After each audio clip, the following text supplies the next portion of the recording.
Hi everyone, welcome to my new travel vlog video. I'm your favorite video vlogger, Architect Jose Martin Sasan III. Just call me Martin. So for today's travel video vlog, we're now heading to Elorde Sports Center sa Parañaque. Our following questions are, who is Gabriel Flash Elorde? And why was the center dedicated to him? Oh, on our left is the Parañaque City Hall. Stay tuned!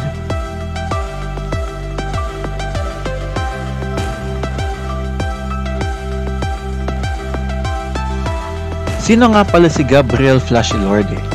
Siya ay isang Filipino professional boxer na sports and cultural icon na minamahal ng Pilipinas.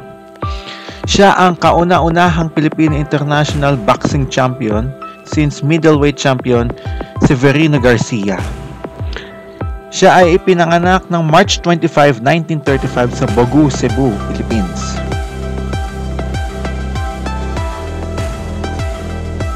Siya ay nanalo ng lineal super featherweight title ng 1960 at ng 1963 nanalo siya ng inaugural WBC and WBA super featherweight titles. Siya pa din ang holding record sa super featherweight division for the longest title reign, 7 years. Isa siya sa mga best Filipino boxers of all times, along with 8th division champion Manny Pacquiao and Pancho Villa. Siya ay namatay ng January 2, 1985 sa edad na 49 years old dahil sa lung cancer. Ngayon ay babalik na tayo sa biyahe. Si Flash ay kinasal kay Laura Elorde ng 1954 at sila ay nagkapamilya. Yung mga anak nila ay kasama din sa mundo ng boxing industry bilang promoters at managers. As a family, ipinagpatuloy nila ang pag-expand ng pangalan na Elorde bilang isang brand through merchandises and gyms sa buong bansa.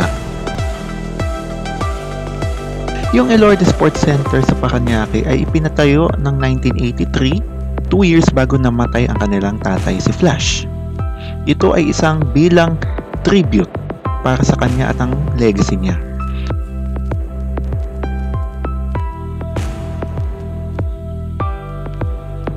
The Elorde Sports Center.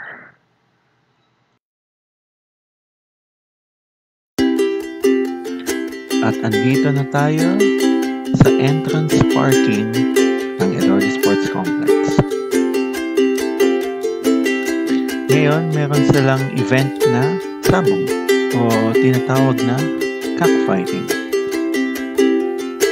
Ang inilalaman nito ay boxing gym,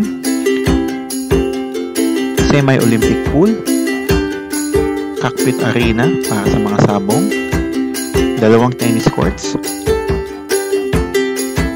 at grand ballroom kung saan ako nag-perform kasama ang music ministry ng church. Puno talaga ang parking kapag weekends dahil sa sabong. We're now entering the building. Okay, so this is the lobby and the admin office. Right now they're doing overtime. We have artworks on both walls. We now enter an empty hall, which is also a function room for special occasions and events. And now the semi-Olympic swimming pool, both adult and kiddie size. This is the second floor of the building. Here you can see the lounge and this amazing painting. We now visit the founder, Gabriel Flash Elorde. Now entering the grand ballroom is the bar and now the stage.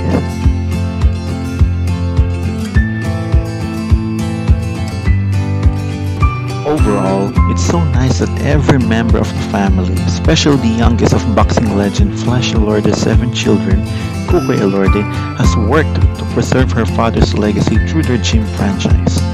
Thanks for viewing, take care, and God bless always.